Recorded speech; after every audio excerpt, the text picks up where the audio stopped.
আসসালামু আলাইকুম। আজ আমরা পুরো জাতি একসঙ্গে স্মরণ করছি এমন একদিন যা এদেশের ইতিহাসে গভীর ছাপ রেখে গেছে। 5ই আগস্ট শুধু একটি বিশেষ দিবস নয়, এটি একটি প্রতিজ্ঞা, গণজাগরণের উপাখ্যান এবং ফ্যাসিবাদী শাসন থেকে জাতির পুনর্জন্মের দিন। আজ আমি গভীর শ্রদ্ধার সঙ্গে স্মরণ করছি 1971 সালের স্বাধীনতা যুদ্ধের সকল বীর মুক্তিযোদ্ধাদের, যাদের আত্মত্যাগে আমরা পেয়েছি স্বাধীন সার্বভৌম বাংলাদেশ।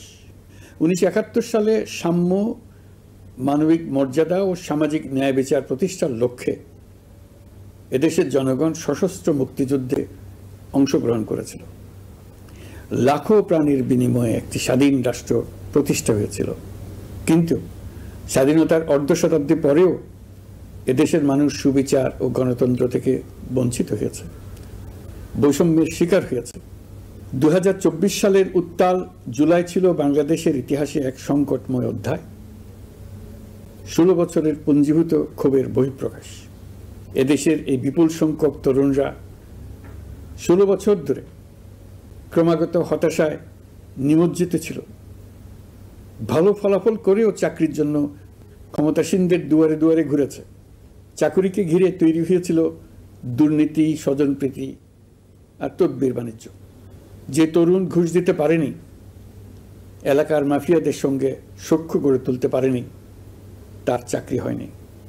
সরকারি চাকরিতে বৈষম্যমূলক কোটা পদ্ধতি, যেটা মূলত ছিল দুর্নীতি ও স্বজনপ্রীতির আরেকটা হাতিয়ার, এর বিরুদ্ধে তরুণ সমাজ দীর্ঘদিন ধরে প্রতিবাদ বিক্ষোভ করলেও ফ্যাসিবাদী শাসকের টনক নড়েনি। দীর্ঘ এই সময় প্রতিটি সেক্টরে মাফিয়াতন্ত্র কায়েম করে একটি সুবিধাভোগী শ্রেণী তৈরি করা হয়েছিল, যারা আর্থিক ও অন্যান্য সুবিধার বিনিময়ে স্বৈরাচারের পক্ষে কথা বলবে, কাজ করবে। স্বৈরাচারের পক্ষের সঙ্গী হলেই তার চাকরি হবে, কাজ মিলবে। সরকারি প্রতিষ্ঠান, শিক্ষা প্রতিষ্ঠান, অর্থনৈতিক প্রতিষ্ঠান, এমনকি বিচার ব্যবস্থা, আইনশৃঙ্খলা বাহিনী, গণমাধ্যম ও সাংস্কৃতিক মণ্ডলেও এই ধরনের সুবিধাভোগী শ্রেণী তৈরি হয়েছিল। এদেশের গরিব মেহনতি মানুষের পয়সা লুট করে পতিত ফ্যাসিবাদ ও তাদের সহযোগীরা এক একজন টাকার পাহাড় গড়ে তোলে। সীমাহীন দুর্নীতির কবলে পড়ে অর্থনীতি ভেঙে পড়ে। এই দেড় যুগে প্রতিটি ন্যায্য দাবি, প্রতিবাদ, বিক্ষোভ চলাকালে পুলিশের পাশাপাশি দলীয় সন্ত্রাসীরা অস্ত্র হাতে আন্দোলনকারীদের পিটিয়েছে। গত 16 বছরে যারাই সরকারের সমালোচনা করেছে, নাগরিকদের অধিকারের পক্ষে কথা বলেছে, তাদেরকে গ্রেফতার অথবা গুম করা হয়েছে। লাখ লাখ বিরোধী দলীয় রাজনৈতিক নেতাকর্মীদের নির্বিচারে আটক, গ্রেফতার করা হয়েছে। এই ভয়াবহ পরিস্থিতিতে 24 জুলাইয়ে দেশের ছাত্র সমাজ, তরুণ প্রজন্ম, সাধারণ মানুষ সবাই একত্রিত হয় এক নতুন দিনের প্রত্যাশায়। সমস্বরে তারা বলে ওঠে, এবার ফ্যাসিবাদকে যেতে হবে। তবু দেশের মানুষের বুকে গুলি চালিয়ে শেষ পর্যন্ত ক্ষমতা আঁকড়ে ধরে রাখতে চেয়েছিল ফ্যাসিবাদী সরকার। তারা নির্বিচারে গুলি করেছে, গ্রেপ্তার করেছে, ইন্টারনেট বন্ধ করে হত্যাকাণ্ডের তথ্য লুকাতে চেয়েছে।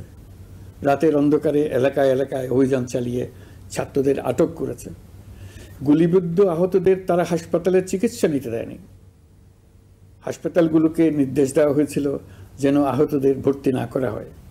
এ কারণে বহু মানুষ চিকিৎসা না পেয়ে চিরতরে দৃষ্টি হারিয়েছে, পঙ্গু হয়েছে। আজ জুলাই গণ অভ্যুত্থান দিবসে আমি জাতির সূর্য সন্তান জুলাই শহীদদের গভীর শ্রদ্ধার সঙ্গে স্মরণ করছি, তাদের আত্মার মাগফিরাত কামনা করছি। জুলাইয়ে যারা আহত হয়েছেন, চিরতরে পঙ্গু হয়েছেন, দৃষ্টি হারিয়েছেন, জাতির পক্ষ থেকে আমি তাদের প্রতি শ্রদ্ধা ও কৃতজ্ঞতা জানাচ্ছি। এই জাতি আপনাদের কাছে চিরকৃতজ্ঞ থাকবে। গত বছর ডিসেম্বর মাসে জুলাই গণ অভ্যুত্থানে শহীদ পরিবার ও আহতদের কল্যাণ ও যাবতীয় বিষয়াদির প্রশাসনিক দায়িত্ব মুক্তিযুদ্ধ বিষয়ক মন্ত্রণালয়ের উপর ন্যস্ত করা হয়েছে।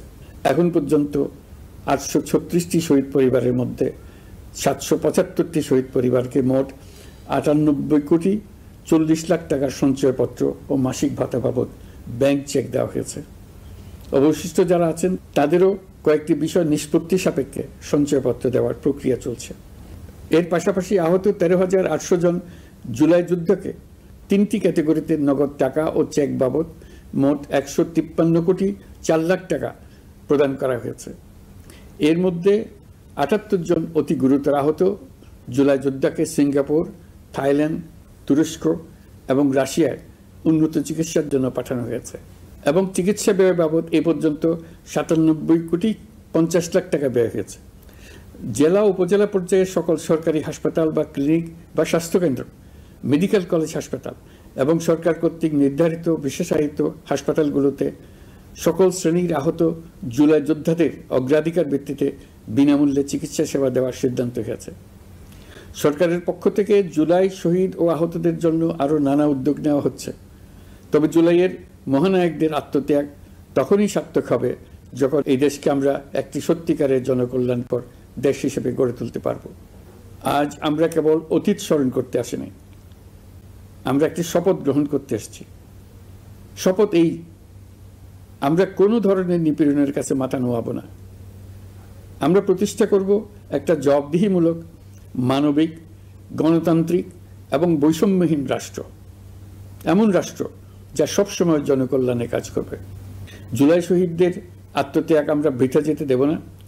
তাদের আত্মত্যাগই হবে আমাদের পথ চলার প্রেরণা, তাদের স্বপ্নই হবে আমাদের আগামী বাংলাদেশের নির্মাণ রেখা। আজকের এই দিনে এটাই হোক আমাদের শপথ। মহান আল্লাহ আমাদের সহায় হন। আল্লাহ হাফিজ।